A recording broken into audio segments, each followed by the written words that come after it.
तो मैं परमेश्वर का धन्यवाद देता हूँ। आज सुबह के समय हमारा परमेश्वर हमारे मध्य में है। हम इस बात के लिए अपने परमेश्वर का धन्यवाद देते हैं कि उसने अपने चरणों में हमको सबको आने के लिए सौभाग्य दिया, परमेश्वर के वचनों को सीखने के लिए। और आप लोगों को भी प्रभु के वचन में लिखा है, धन्य है जिसको परमेश्वर अपने आंगनों में आने देता है। प्रभु बुलाता है तभी हम उसके पास आ पाते हैं। बिना प्रभु के बुलाए कोई प्रभु के पास आ नहीं सकता। तो शुक्र है कि प्रभु हमको क्या कर रहा है, बुला रहा है। जिस दिन बुलाना छोड़ दिया उस दिन क्या होगा, उस दिन तो हम गए काम से। आप भी इधर आराधना में क्यों आ पा रहे हो, क्योंकि प्रभु आपको बुला रहा है अभी। लेकिन कईयों को बुलाना क्या कर दिया, छोड़ दिया उसने। तो कितनी एक मंदभागी बात है जिसको प्रभु बुलाना छोड़ दे। तो इसलिए मुझे और आपको क्या करना चाहिए, अगर आप परमेश्वर में बने रहते हैं तो परमेश्वर आपको लगातार बुलाता रहता है। लेकिन अगर आप परमेश्वर के पास आना बंद कर देते हैं, एक दिन आता प्रभु भी आपको बुलाना बंद कर देता है। तो इसलिए हमारे व्यवहार के ऊपर क्या करता है, डिपेंड करता है। तो मैं प्रभु का धन्यवाद करता हूं। आप लोग आशीषित हो कि प्रभु आपको क्या कर रहा है, अभी बुला रहा है। परमेश्वर का धन्यवाद। आइए हम प्रभु के वचन में पढ़ेंगे। प्रभु के वचन में से दूसरा इतिहास उसका 7 अध्याय उसका 14 वचन। 2 क्रॉनिकल चैप्टर 7 वर्स 14। दूसरा इतिहास उसका 7 अध्याय उसका 14 वचन। तब यदि मेरी प्रजा के लोग हाँ, जो मेरे कहलाते हैं, तब प्रभु का वचन क्या कहता, तब यदि मेरी प्रजा के लोग जो मेरे कहलाते हैं दीन होकर प्रार्थना करें, दीन होकर क्या करे, प्रार्थना करें, और मेरे दर्शन के खोजी होकर मेरे दर्शन के खोजी होकर अपनी बुरी चाल से फिरे, अपनी बुरी चाल से फिरे, तो मैं स्वर्ग में से सुनकर हाँ। उनका पाप क्षमा करूंगा। मैं स्वर्ग में से सुनकर उनका पाप क्या करूंगा, क्षमा करूंगा। तो परमेश्वर हाँ, उनके देश को ज्यों का त्यों कर दूंगा। उनके देश को ज्यों का त्यों कर दूंगा। देश का मतलब हमारे हृदय की हालत, हमारे अंदर की हालत, हमारे परिवार की हालत, हमारा सारा सिस्टम। परमेश्वर क्या करता है, उस बात के लिए बता रहा है हमको, मैं ज्यों का त्यों कर दूंगा। हमारी कलीसिया का सिस्टम वो सब। लेकिन उसके लिए क्या बताया प्रभु ने, यदि मेरी प्रजा के लोग। ये बात को ध्यान से सुने, क्योंकि रोटी को हम कैसे खाते हैं, ऐसे उठाई और सीधे मुंह में डाल ली। रोटी कैसे खाते हो, वो तोड़ते हैं पहले उसको। क्या करते हैं, थोड़ा सा, ज्यादा तोड़ते हैं या थोड़ा सा, इतने तोड़ लेते हो, आधी तोड़ के सीधा मुंह में। क्या करते हो, थोड़ा सा तोड़ा और उसके ऊपर सब्जी लगाई और उसको मुंह में डाला और धीरे धीरे चबाकर। वैसे आयुर्वेदा वाले तो क्या बोलते हैं डॉक्टर लोग, 32 बार एक मतलब बाइट को क्या करना चाहिए, चबाकर खाना चाहिए, धीरे धीरे खाना चाहिए।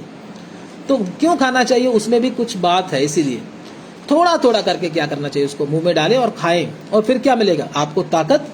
रोटी की असली ताकत आपको मिलेगी। इसी प्रकार से परमेश्वर के वचन को भी हम जब अब क्या कर रहे हैं, मनन कर रहे हैं, तो थोड़ा थोड़ा करके एक एक बात को, एक एक बाइट को खींचेंगे और इसको क्या करेंगे, खाएंगे। तो पढ़ेंगे प्रभु के वचन में जब हम पढ़ते हैं, तो यदि मेरी प्रजा के लोग, किसकी प्रजा के लोग, प्रभु के प्रजा के लोग। यदि एक सवाल आता है, अगर वो ऐसा करे तो ऐसा होगा, यदि मेरी प्रजा के लोग जो किसके कहलाते हैं। ये वचन अन्य जातियों के लिए नहीं है, ये वचन विश्वासियों के लिए। मेरी प्रजा के लोग जो प्रभु की प्रजा बन चुके हैं, जिन्होंने यीशु मसीह को अपना उद्धारकर्ता करके क्या कर लिया, स्वीकार कर लिया, उनके लिए ये वचन है। तो क्या करे, जो मेरे कहलाते हैं क्या करे, दीन होकर क्या करे, प्रार्थना करें। बहुत सारे लोग प्रार्थना करवाते हैं, करते कभी भी नहीं। प्रभु बोलता है दीन होकर प्रार्थना करने के लिए। जब पास्टर जी मेरे लिए प्रार्थना करें, मेरे लिए प्रार्थना करें, अरे प्रभु क्या बोल रहा है। मैं ये नहीं कहता प्रार्थना नहीं करवानी चाहिए, पास्टर से करवानी चाहिए, लेकिन सबसे बड़ी बात इधर प्रभु ने जो बोली है, क्या बोला है, दीन होकर खुद प्रार्थना करें।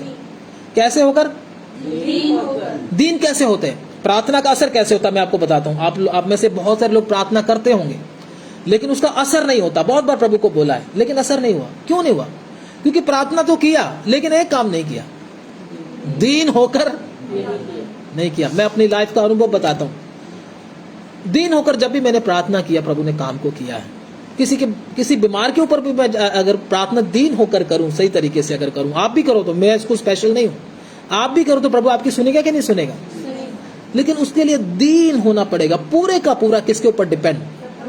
परमेश्वर के ऊपर। प्रभु मैं कुछ भी करने के योग्य ये नहीं, मैं बड़ा पास्टर हूं, बड़ा अच्छा विश्वासी हूं, मैं प्रभु मैं प्रार्थना करता हूं, कुछ नहीं होगा, कुछ भी अपने ऊपर घमंड करके प्रार्थना करने में कुछ नहीं होगा।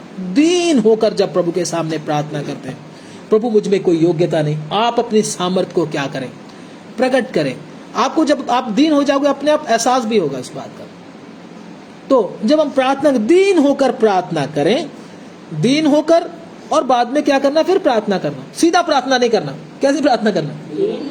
कई लोग सीधा प्रार्थना, हाँ प्रभु जी तेरा धन्यवाद, प्रभु जी आप मुझे बचाएं, आप इसके अंदर से शैतान को निकाल दें, ये कर दे, वो कर दे, इस विश्वासी को सिद्ध कर दे, इसकी अकल को खोल दे। प्रभु कहता तू अपनी तो खोल पहले, मैंने तुझे क्या बोला है? प्रार्थना कैसे करना है? दीन होकर। दीन का मतलब मेरे अंदर कोई भी ऐसी बात, खूबी, मेरे अंदर कोई भी अच्छी बात नहीं है। पौलुस क्या कहता है? गलतियों के सिवाय मुझ में कुछ भी, मुझ में अर्थात मेरे शरीर में कोई अच्छी वस्तु वास। जब हम प्रार्थना में बैठते तो अपनी अच्छी वस्तुओं को लेकर बैठते, मैं अच्छा हूं, मैं बाइबल जानता हूं, मैं पुराना विश्वासी हूं, है ना, मैं सीडी सुनता हूं, मैं पास्टर अपना एम सैमुअल की सुनता हूं, मैं ये करता हूं, ये घमंड लेकर प्रार्थना करते हैं। कभी भी वो आपकी सुनेगा नहीं, चाहे आप किसी की भी सुनते हो। लेकिन दीन जब आप हो जाते हो प्रभु के सामने, अपने आप को छोटा करते हो, प्रभु के वचन में लिखा बालकों के समान बनो। जब तक तुम बालकों के समान नहीं बनोगे तो स्वर्ग के राज्य में कभी प्रवेश करने, क्योंकि यीशु मसीह भी कैसे बना? बालकों के समान बना ना बना? यीशु मसीह अपने आप को छोटा किया ना। यीशु मसीह कैसे था पहले? बोलिए, शुरुआत में यीशु मसीह कैसे थे? बता सकता है यीशु मसीह की शुरुआत क्या है? वो कौन है? आदि में वचन था, वचन परमेश्वर के साथ था, और वचन ही परमेश्वर था, और वही वचन क्या हुआ? देहधारी, अनुग्रह और सच्चाई से परिपूर्ण होकर मनुष्य के बीच में क्या किया? तो पौलुस भी कहता है, और भी प्रभु के दास कहते हैं, उस अविनाशी परमेश्वर ने अपने आप को नाशवान मनुष्य की तरह बना लिया, हमारी तरह बन गया।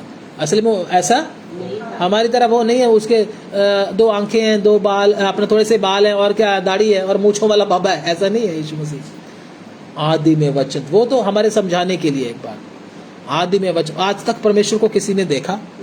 जैसे फोटो बना देते ना, ये हमारा यीशु मसीह है जी, बहुत सारे लोग भी, हमारे भाई बहन बोलते हैं ये हमारा यीशु मसीह है। वो छोटा सा मुंह, दाढ़ी, मूंछ, और क्या लंबे लंबे बाल, बड़ा मासूम सा चेहरा, लोग देखते बोलते हैं इससे तो हमारा गुरु अच्छा है।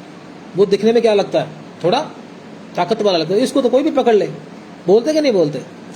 लेकिन असल में प्रभु का चेहरा देखना चाहते हो तो प्रकाशित वाक्य में लिखा हुआ है, नए नियम में, और भी वचन में, पुराने नियम में उसके बारे में वर्णन किया गया। दानियल की किताब में लिखा हुआ है, हिजकियेल की किताब में लिखा हुआ है कि सर्वशक्तिमान परमेश्वर कैसा है। ये तो प्रकाशित वाक्य तो कहता है उसका चेहरा भयानक है, उसके सामने कोई टिक। कैसे उसका चेहरा? जैसे सूर्य कड़ी धूप में चमकता है। जब गर्मियों का समय आता है, दोपहर के 1 बजे कभी आप सूरज के सामने ऐसे आंखें करके देखना, पूरी गर्मी में होता है, हालत क्या हो जाती है? खराब हो जाती है। अब ये तो बहुत लाखों किलोमीटर दूर है, अगर सामने आ जाए तो हम दिखेंगे भी? सूर्य तो दिखेंगे लेकिन हम नहीं दिखेंगे, इतना तेज है। प्रभु का वचन कहता है जैसे सूर्य कड़ी धूप में चमकता है, इस प्रकार से यीशु मसीह का क्या है? चेहरा है। उसकी आंखें कैसी हैं? हमारी तरह, मेरी तरह ऐसे हैं? कैसे? आग की ज्वाला जब चलती है ऐसी आंखें। ऐसा कोई आपके सामने आकर खड़ा हो जाए, कैसी हालत होगी? बोलो ना। हाँ, उधर ही बेहोश देखते ही। तो यीशु मसीह को आप फोटो की तरह मत समझे, वो फोटो में जैसा फ्रेम में लगा हुआ है, वो असली यीशु, असली यीशु जैसे मैंने आपको बोलता हमारे मध्य में खड़ा, वो कैसा है? आंखें आग की ज्वाला। इसलिए शैतान घुस नहीं पाता इधर, इसलिए शैतान की हिम्मत नहीं आने की। क्यों? क्योंकि बीच में कौन खड़ा है? आग की ज्वाला की तरह आंखें, और पाम उत्तम पीतल के समान, जैसे भट्टी में तपाए गए। इतना भयानक, जिसके सामने मूसा भी क्या कहता, मैं उसके उस समय को भी याद करके क्या करता हूं, डरता हूं। मूसा को भी कंपी लगी थी जब मूसा ने किसके दर्शन किए थे, परमेश्वर के दर्शन किए थे। जब पहाड़ के ऊपर प्रभु ने बुलाया, सारे इसराइलियों को क्या बोला, इसराइली लोग क्या करें, अपने आप को 3 दिन के लिए क्या करें, शुद्ध करें, तीसरे दिन मैं किधर आऊंगा। ये वचन पढ़ के देखें, मालूम है कहां लिखा है, पढ़ें निर्गमन की किताब। धन्यवाद। जब प्रभु ने उनको उपदेश दिए थे, 19 अध्याय,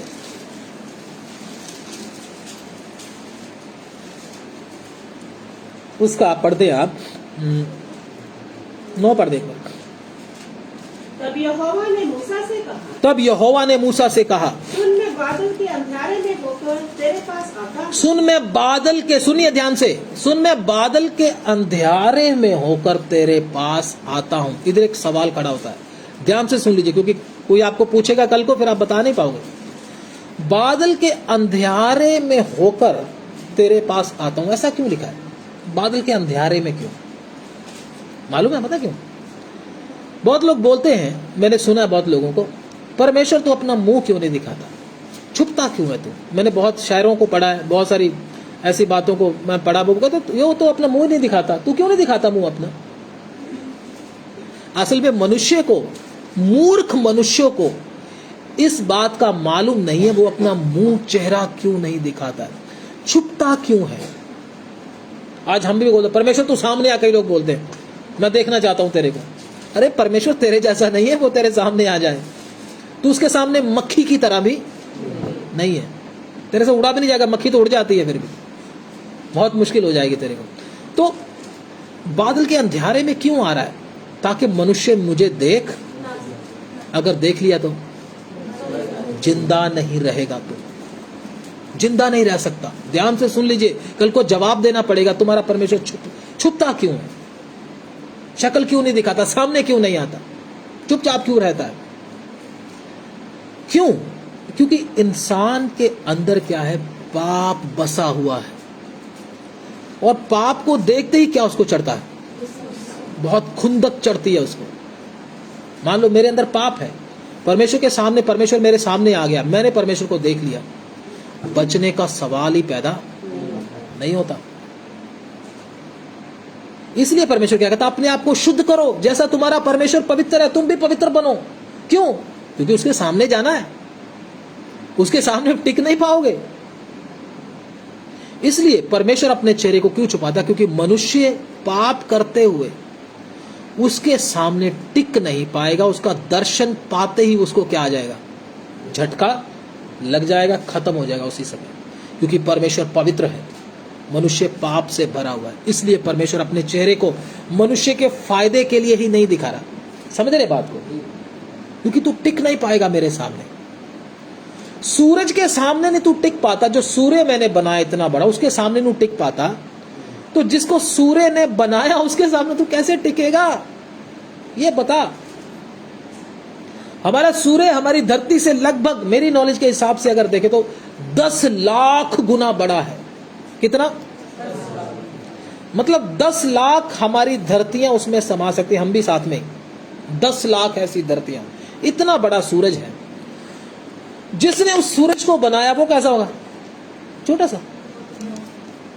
जिसने इस बल्ब को बनाया है, इसको है ना बनाया है, वो कितना है, ये तो छोटा सा है, वो 5-6 फुट 6 फुट का आदमी है, इतने बल्ब को बनाया। तो जिसने 10 लाख गुना बड़े सूरज को बनाया वो कैसा होगा, हमारी तरह होगा। कितना बड़ा, कितना विशाल, हमारी समझ से भी परे है।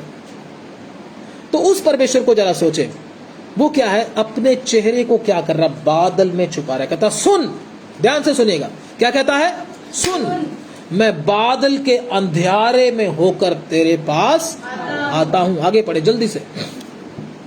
इसलिए कि हाँ। जब मैं तुझसे बातें करूं, हाँ। तब वे लोग सुने, तब वे लोग सुने, हाँ, और सदा तुझ पर विश्वास करें। सदा तुझ पर विश्वास करें। और मूसा ने यहोवा से लोगों की बातों का वर्णन किया। मूसा ने लोगों को यहोवा की बातों का वर्णन किया। हाँ, यहोवा 10 ने लोगों की 10 वचन पढ़े, आगे पढ़े। तब यहोवा ने मूसा से कहा, हाँ। लोगों के पास जा लोगों के पास जा और उन्हें आज और कल पवित्र करना, आज और कल पवित्र करना, और वे अपने वस्त्र धो लें, वे अपने वस्त्र धो ले, और वे तीसरे दिन तक तैयार हो जाएं। तीसरे दिन तक क्या हो जाएं? तैयार हो जाएं। परमेश्वर का वचन सुनने के लिए, परमेश्वर की वाणी को सुनने के लिए, परमेश्वर के सामने आने के लिए क्या होना पड़ता है? तैयार। तैयारी के बिना आप ऐसे ही आगे बैठ के नहीं समझ में आएगा कुछ, आपको कुछ पल्ले नहीं पड़ेगा। ध्यान से सुनना।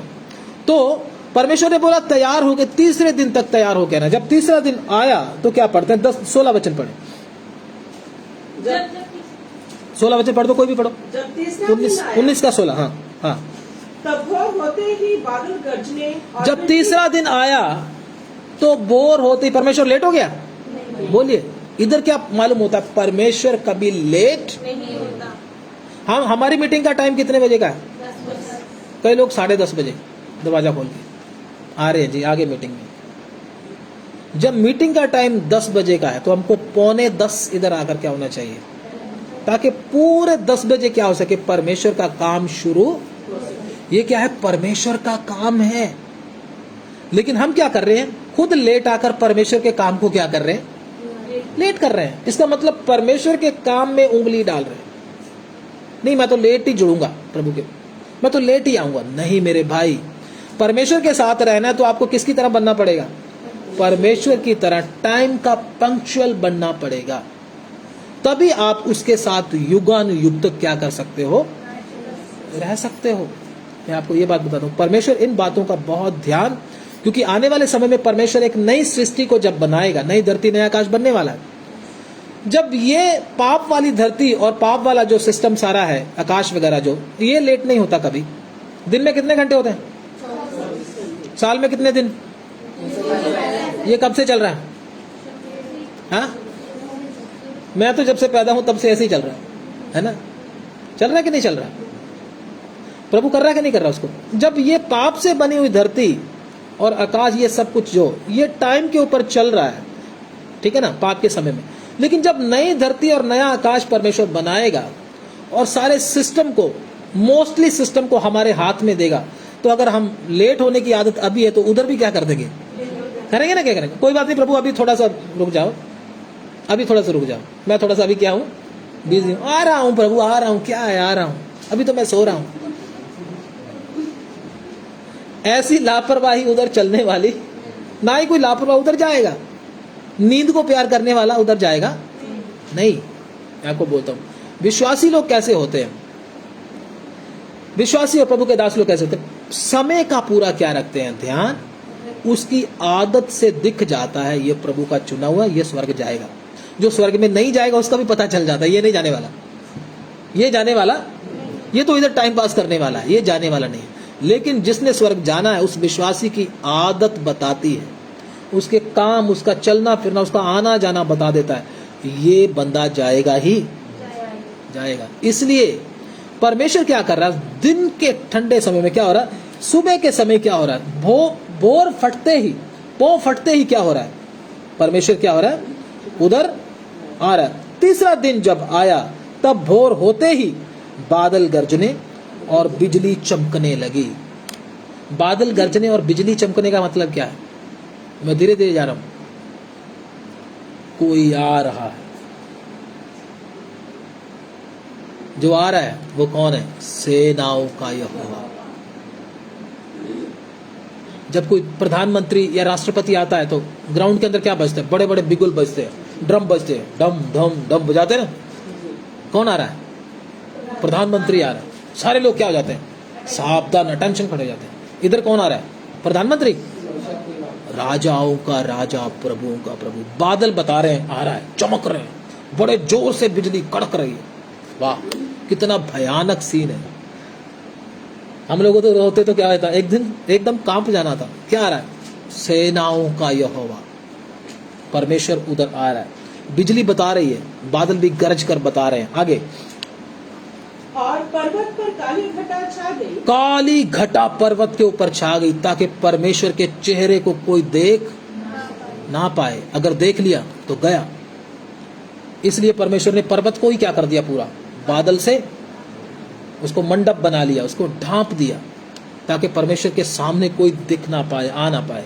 आगे फिर नरसिंगे का बड़ा भारी शब्द हुआ। फिर बिगुल बज रहा है, जैसे बिगुल बजाते ना हो, आपने 15 अगस्त 26 जनवरी पे देखा होगा, वो बज रहे हैं। ये कौन बजा रहा है? मूसा या इस्राएली?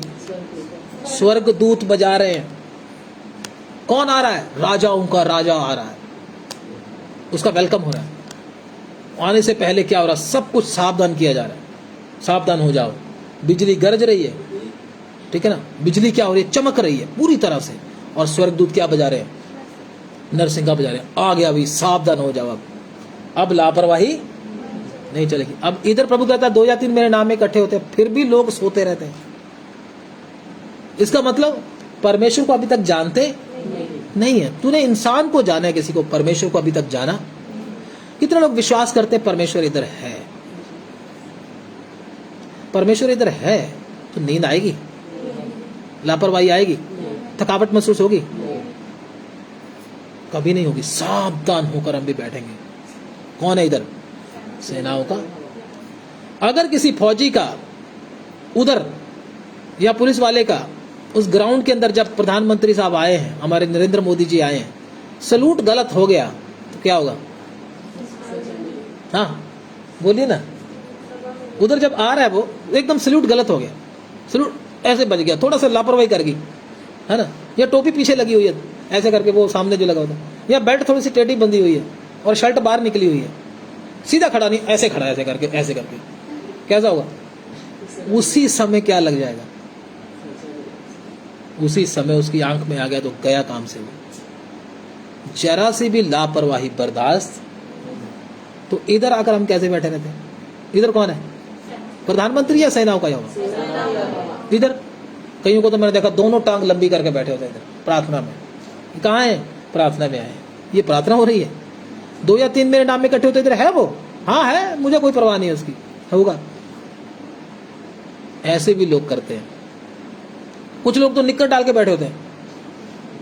एक दिन मैंने ऑनलाइन देखा एक भाई को, उसका नाम नहीं लूंगा, एकदम उसकी वीडियो ऑन होगी, मैंने देखा वो बेड के ऊपर निक्कर डालकर और तकिया रखकर ऐसे वचन सुन रहा है, ऐसे करके। मैंने कहा वाह, ये तो होटल में बैठा हुआ है। ऑनलाइन सुन के देखो, सोच के देखो कैसे लोग। ये गलत है। अगर आपका सल्यूट उसको सही नहीं हुआ, आपको आशीष नहीं, आपको दंड मिलेगा। याद रखना इस बात का। इसलिए प्रभु की हजूरी में क्या कैसे बैठे? बड़े ही सावधानी के साथ। इधर कौन है? सेनाओं का यहोवा। आशीष भी देता है और डंडे भी मारता। दोनों बात याद रखें, सिक्के के 2 पहलू है। एक तरफ आशीष, दूसरी तरफ दंड भी। आपको तो आशीष ही दिखती है, बस आशीष देगा प्रभु, आशीष देगा, मैं जैसे मर्जी बैठूं आशीष देगा, आराधना करूं चाहे ना करूं, प्रार्थना करूं चाहे ना करूं, कौन देखता है इधर? मुझे आशीष ही मिलेगी। लेकिन क्या पड़ जाते हैं? उल्टा डंडे पड़ जाते हैं। ये होता है, इसलिए ध्यान रखें। तो क्या आगे पढ़े जल्दी से। फिर नरसिंगे का बड़ा भारी शब्द हुआ और छावनी में जितने लोग थे सब कांप उठे। नरसिंगा जब बजा है, ध्यान से सुनिए, परमेश्वर जब आया, सारे लोग, क्या लिखा है? छावनी में जितने लोग थे सब, एक नहीं, सब के सब कांप उठे। क्या हो गया? कंपी शुरू लग गई उनको। इतना भय उनके अंदर छा गया जब बिगुल बजा है। आगे, तब मूसा लोगों को परमेश्वर से भेंट करने के लिए छावनी से निकाल ले गया। सच में परमेश्वर हमारे बीच में, या हम परमेश्वर के करीब हैं, तो क्या आएगा हमारे अंदर? या आएगी, क्या आएगा? नींद आएगी। सच में अगर हम परमेश्वर के करीब हैं, परमेश्वर की उपस्थिति को अनुभव करते हैं, लापरवाही बिल्कुल नहीं आएगी। मुझे कैसे बैठना उसके सामने, ध्यान से मैं अपने आप को ठीक करता हूं जल्दी जल्दी, क्योंकि कौन आया है? सेनाओं का यहोवा। आपके श्वास उसके हाथ में है। मैं आपको बता दूं, जब भी चाहे हमको क्या कर सकता है? चींटी की तरह मसल सकता है। जब भी चाहे, इधर बैठे बैठे भी कर सकता है वो। इसलिए परमेश्वर की आराधना करने से पहले, परमेश्वर के सामने प्रार्थना करते सामने, मैंने और अपने आप को क्या करना है? दीन करना है। दीन तब होंगे जब परमेश्वर का भय हमारे अंदर होगा। जब परमेश्वर का डर और भय हमारे अंदर नहीं होगा तो हम दीन होकर प्रार्थना करें कैसे? होगी नहीं। इसलिए मैं आपको बता रहा हूं, परमेश्वर की हजूरी में बैठे हुए परमेश्वर पहले आपको यह बताना चाहता मैं हूं कौन। मेरे सामने सावधानी से चलना। वचन में लिखा जब भी तू परमेश्वर के भवन में जाए, बैठने की बात नहीं, बड़े सावधानी से क्या रखना, पैर भी बड़ी सावधानी से रखना। क्यों? किधर आ रहा है? सेनाओं के यहोवा के पास आ रहा है। बड़ी सावधानी से पैर रखने की बात बोली है। प्रार्थना करने की बात तो बाद की है। हम लोग बड़े हल्के में लेते हैं, इसलिए जो परमेश्वर से हमको मिलना चाहिए वो हमको मिलता, उल्टा मार के ऊपर मार ही पड़ती चली जाती है। ये हमारी गलती है, परमेश्वर की कोई उसमें गलती बहुत लोगों को मालूम नहीं है। परमेश्वर की मार सजाएं आती रहती है, क्योंकि परमेश्वर को हमने क्या समझा है? बस आशीष देने वाला बाबा जी समझा है, और कुछ भी। बस ये तो आशीष ही देगा, जैसे मर्जी करो, जैसे मर्जी पंगे लो, जैसे मर्जी डांस करो, ये तो क्या करेगा? आशीष ही देता रहेगा, और ये इसका कोई काम नहीं है। मालूम, ये याद रखना, परमेश्वर अगर दयालु है तो भस्म कर देने वाली आग भी है। ये उपदेश अपने अंदर अच्छी तरह से भर लो। पुराने नियम के लोग अब्राहम और क्या उसको बोलते हैं, यूसुफ, इसहाक और जितने भी प्रभु के दास लोग थे, याकूब वगैरह और जितने भी, दाऊद और ये लोग सब, एलिया वगैरह, कैसे प्रभु के पीछे चले। इनको इतना वचन मालूम नहीं था जितना हमको मालूम है। इनके अंदर उन्होंने पवित्र आत्मा नहीं पाया था। इन्होंने प्रभु बोझ कभी लिया नहीं। इनके पास कोई पास्टर नहीं आया सिखाने के लिए। ये हमारी तरह संगति नहीं करते थे। इनके अंदर एक चीज थी, ये कैसे स्वर्ग में चलेगी? एक चीज थी, परमेश्वर का भय था इनके अंदर। जैसे यूसुफ बोलता है, परमेश्वर के सामने मैं पाप कैसे करूं? क्योंकि उसके अंदर क्या है? परमेश्वर का भय, परमेश्वर का डर है। अगर मैंने पाप किया वो बदला लेगा। क्या करेगा? पक्का बदला। क्योंकि प्रभु के वचन में लिखा, जो तुम बोते हो वो तुमको काटना पड़ेगा। इसलिए कृपा करके बोए वही, ताकि काटने में दिक्कत ना हो। यह है परमेश्वर का वचन। ये नहीं परमेश्वर प्रभु तुम्हें आशीष देगा, बरकत देगा, वीजा लग जाएगा, सब खुश होकर, हाँ मिल जाएगा, सब खुश होकर चले जाते हैं। जब तक आपके अंदर से बातें आपको खींचे ना, कोई चीज आपके अंदर चोट ना लगे, वो वचन होता नहीं। प्रभु के वचन में लिखा, जब पतरस ने पवित्र आत्मा से भरकर प्रचार किया, सुनने वालों के हृदय क्या हो गए? छिदते कैसे? जैसे कोई चीज क्या लग जाती है, चुभ जाती है, जख्म कर देती है। ऐसा होना चाहिए वचन जो आपके हृदय को क्या करे? भेद डाले। वो है वचन। बाकी वचन, बाकी टाइम पास चुटकले होते हैं, वो नहीं वचन होता। इसलिए मैं चाहता हूं परमेश्वर का भय हमारे अंदर आए। जब परमेश्वर का भय हमारे अंदर आएगा, आराधना करने में बहुत मजा आएगा। मैं आपको बोलता हूँ, बहुत अच्छा। घंटों आराधना करोगे फिर भी मन हटेगा नहीं। प्रभु को हम आज यही बोले, प्रभु तेरा भय मेरे अंदर है। एक वचन पढ़कर हम प्रार्थना करेंगे, ज्यादा लंबा नहीं जाएंगे। पढ़ दे इसको आगे, कोई और पढ़ दे, कोई और पढ़ दे। तब मूसा लोगों को परमेश्वर से भेंट कराने के लिए छावनी से निकाल ले गया जी। और वे पर्वत के नीचे खड़े हुए, और यहोवा जो आग में होकर कहां से निकाल ले गया? इधर भी ध्यान से सुनिए, मैं आपको बताने, जो ऑनलाइन सुन रहे हैं वो भी ध्यान से सुनिए। यहाँ बहुत गहरी बात है। छावनी से निकाल ले गया। छावनी से निकालने का मतलब घर में बैठकर प्रार्थना नहीं करना। तुझे किधर आना पड़ेगा? प्रभु के तय किए स्थान में आना पड़ेगा। अगर आप बोलो मैं छावनी में ही कर लूंगा जी, अपने घर में कर लूंगा, नहीं। किधर आना है? प्रभु ने जो तय किया है उस जगह पर आकर सामने खड़े होना है। चाहे कितना भी तुमको चलना पड़े, कितना भी दिक्कत आए, कोई दिक्कत नहीं। घर में कई लोग बोलते हैं मैं घर में आज ऑनलाइन ही हो जाऊंगा, कोई बात नहीं, थोड़ी सी दिक्कत हो तो ऑनलाइन हो जाऊंगा। मेरे भाई कुछ नहीं मिलने वाला। अगर आप बहुत दूर हो तो वो अलग बात है, लेकिन अगर आप थोड़ा सा बहाना बनाकर ऑनलाइन बैठ जाते हो, कष्ट नहीं सहना चाहते प्रभु के लिए, आपको कुछ नहीं मिलने वाला प्रभु से। मैं साफ साफ कहना चाहता हूं, सीधी सी बात है। क्योंकि प्रभु ने हमें बोला साफ साफ बताओ। इधर क्या बोला? छावनी से बाहर निकाल ले आया। किनको? लोगों को, आओ बाहर निकलो, घर में नहीं चलेगा काम, बाहर निकलो। आगे, और यहोवा जो आग में होकर सीने पर्वत पर उतरा था, यहोवा जो आग में होकर सीने पर्वत पर उतरा था, इस कारण समस्त पर्वत से भर गया, समस्त पर्वत पर्वत धुएं से भर गया। धुएं से भर गया। जब यहोवा ने पैर रखा था ना, सारा पर्वत जलने लगा। आज भी वो उस जगह पर पर्वत है और काला हुआ है पूरा, देखना आप इंटरनेट के ऊपर। वो पर्वत धुएं से भर गया, पहाड़ भी सड़ने लगा। सोच के देखो, परमेश्वर का पांव रखते ही, जब कोई चीज जलती है तो धुआं निकलता है ना, पहाड़ भी जल रहा था। हमारा परमेश्वर ऐसा है। हमारा परमेश्वर पहाड़ पर बैठा हो तो पहाड़ को पता ना चले, ऐसा हो नहीं सकता। हमारा परमेश्वर पर्वत पर पांव रखता तो पर्वत फटकर 2 भाग हो जाएगा। लिखा प्रभु के वचन में। यीशु मसीह जब आएगा ना, जब पहाड़ का नाम भी लिखा हुआ है, ध्यान से सुन लीजिए। जतून पहाड़ इस्राएल के अंदर है, आप देख लेना। उसके ऊपर यीशु मसीह पैर रखेगा, वचन में लिखा, पहाड़ 2 भाग फट जाएगा ऐसे करके। ऐसा है हमारा परमेश्वर। ये नहीं पहाड़ पर बैठा है, लोग आ रहे हैं तो वो उसकी भक्ति कर रहे हैं, ऐसा नहीं है। हमारा परमेश्वर पैर रखते ही क्या हो जाता है, पहाड़ जलने लगता, फट जाता है पहाड़। ऐसा है हमारा परमेश्वर। इतनी ताकत है उसके अंदर, सिर्फ पैर ही रखा है। अभी आगे और उसका हाँ, एक हाँ, बारी बारी जी। और उसका धुआं भट्टे का सा उड़ रहा था। भट्टे की तरह। भट्टे में कैसे आग निकलती है, धुआं निकलता है, देखा होगा आपने, लगातार एक बादल की तरह निकलता है। भट्टे की तरह क्या हो रहा था, धुआं निकल रहा था। इसका मतलब पहाड़ की तो क्या हो गई थी, बस हो गई थी। पहाड़ तो जलने लगा पूरा। आगे और समस्त पर्वत बहुत कांप रहा था। पर्वत क्या कर रहा था, उधर भूकंप आ गया, भूचाल आ गया, कांप रहा था। उसको खड़े रहने की ताकत ही नहीं थी। सोच कर देखो, वो परमेश्वर जिसके हृदय में वो परमेश्वर आ जाए, उसकी हालत क्या होगी, सोचो। वो सोएगा मजे से, कांपेगा परमेश्वर के सामने। अगर इतना बड़ा पहाड़ परमेश्वर के आने से कांपता है तो हमारी क्या हालत है, जरा सोचिए। परमेश्वर के सामने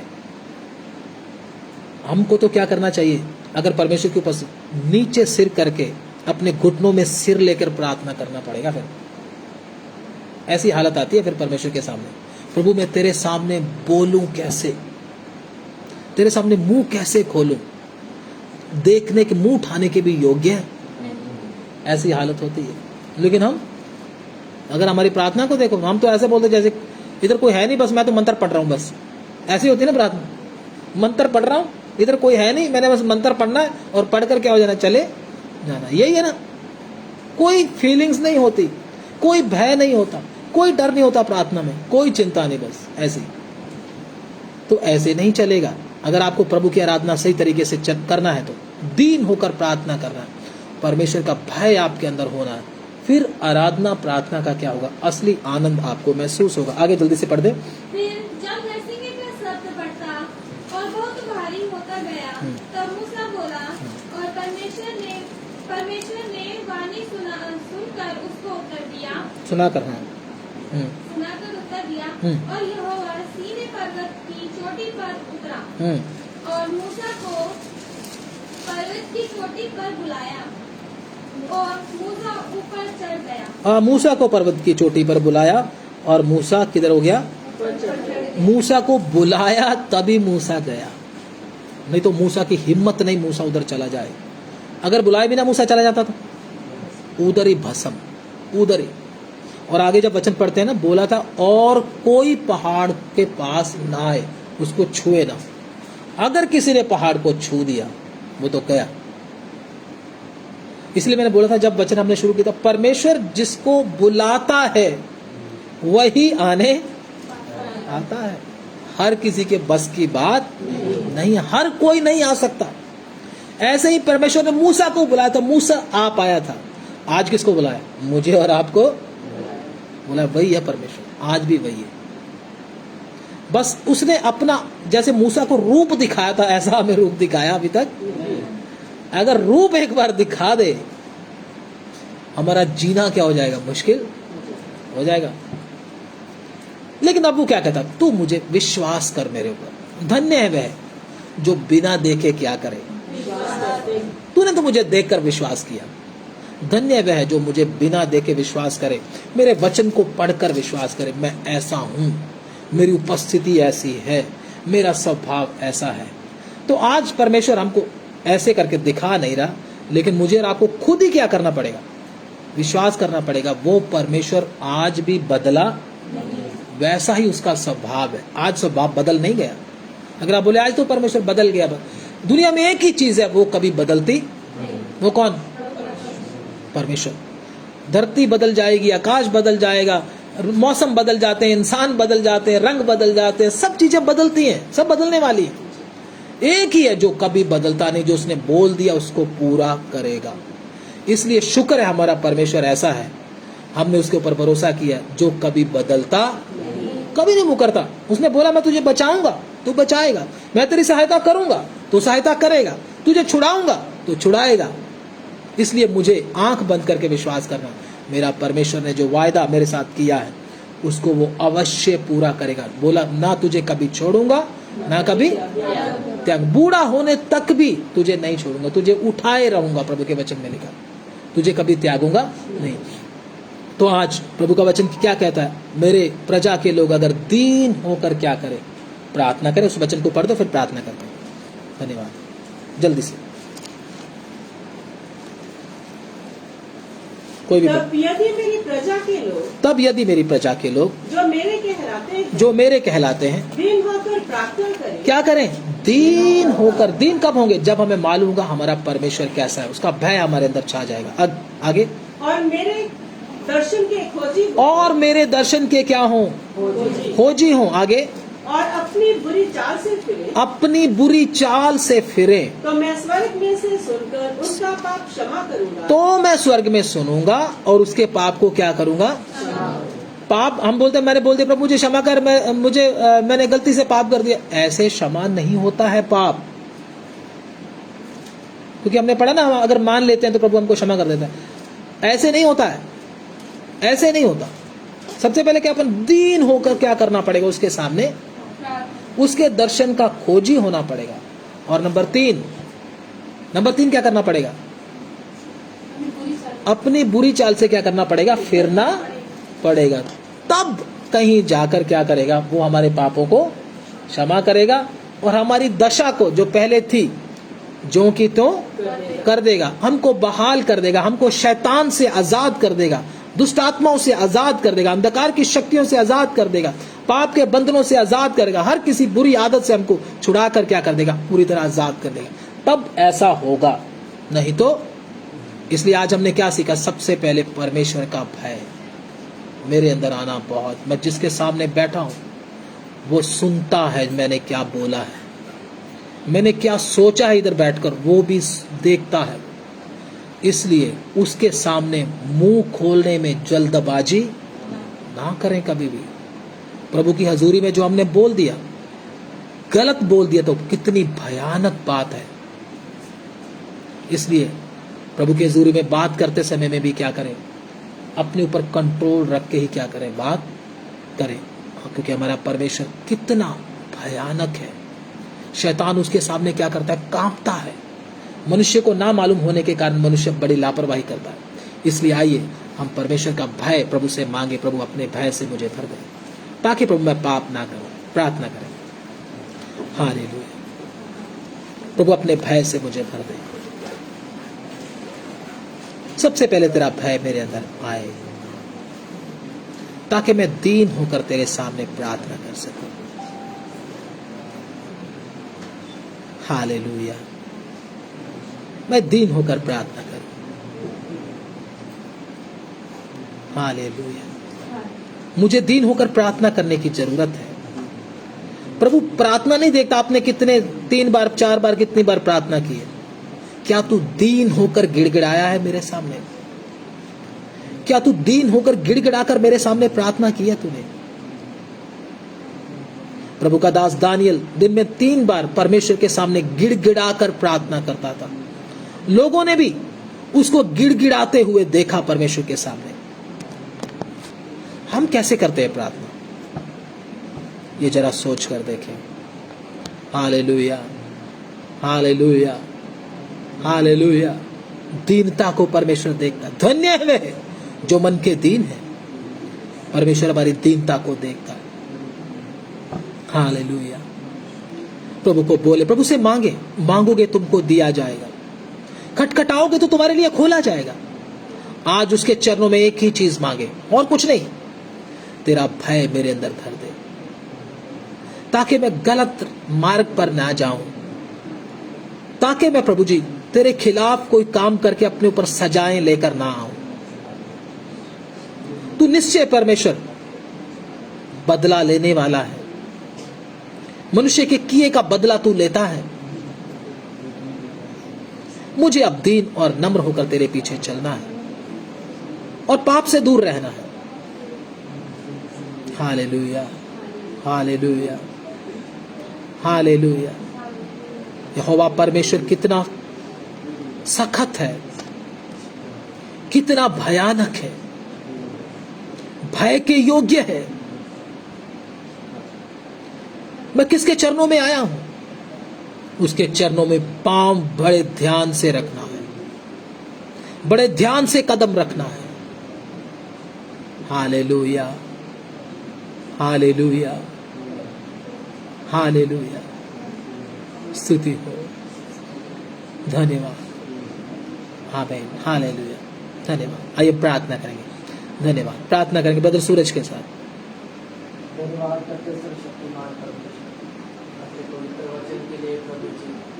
प्रभु हमारे ऊपर को पिता परमेश्वर दूर कर दीजिए मेरे खुदा बाप। हालेलुया। प्रभु देखते हैं समाज में प्रभु आज भय नहीं है मेरे प्रभु तेरा, जिसके प्रकार अनूठी घटनाएं हो रही है मेरे पिता परमेश्वर। धन्यवाद। और सब में तेरा भय आ जाए मेरे प्रभु। हालेलुया। लड़की में, बच्चों में, बुजुर्गों में पिता परमेश्वर तेरा भय आ जाए। यस, यस, भय के साथ अपना जीवन बिताएं प्रभु। हालेलुया। हमारा पाप करने को मन ना करे मेरे पिता परमेश्वर। धन्यवाद। तेरे चरणों में बैठे हुए प्रभु गिड़गिड़ा के दीन होकर प्रार्थना करें। हालेलुया, जिससे तू हमारी आवाज को सुने मेरे पिता परमेश्वर। हालेलुया। हमारा वचन पढ़ना, हमारा प्रार्थना स्तुति हो। करना, भाई मेरे पिता परमेश्वर, हालेलुया। आराधना करना पिता परमेश्वर। Yes Lord. तेरी महिमा हो मेरे प्रभु। धन्यवाद करते हैं प्रभु तेरे पवित्र वचन के लिए प्रभु। एक एक के हृदयों में पिता परमेश्वर तेरा वचन कार्य करे मेरे प्रभु। धन्यवाद। जो पिता परमेश्वर फैले पिता परमेश्वर तेरा वचन मेरे पिता। धन्यवाद। हालेलुया। धन्यवाद करते हैं प्रभु जी। ये पिता 30 गुना नहीं, 60 गुना नहीं, 100 गुना फल लाके आने वाला बने पिता परमेश्वर तेरा वचन मेरे प्रभु जी। हालेलुया। धन्यवाद करते प्रभु। आज बहुत से लोग नहीं है प्रभु जिसने तेरा वचन नहीं सुना प्रभु, उन तक भी तेरा वचन पहुंचे। धन्यवाद। धन्यवाद करते तेरे पवित्र उपस्थिति के लिए पिता परमेश्वर। सब बातों को तेरे हाथों में सौंपते प्रभु, हमारा जीवन तुझे प्रसन्न करने वाला हो। धन्यवाद। धन्यवाद करते प्रभु। इस दिन की प्रार्थना को पूरी कलीसिया को तेरे हाथों में सौंपते हैं मेरे पिता परमेश्वर। इस प्रार्थना को अपने उद्धारकर्ता प्रभु यीशु मसीह के नाम से मांगते हैं। आमीन, आमीन। अब हमारे खुदावंद यीशु मसीह का फजल, पिता परमेश्वर का प्रेम, पवित्र आत्मा की सबात और संगति इस जुन के साथ तमाम प्रभु के संतों के साथ हमारे खुदावंद प्रभु यीशु मसीह की आमद तक होता रहे। आमीन, आमीन। सबको जय मसीह की। प्रभु आप सबको बहुत बहुत आशीष दे। God bless you all.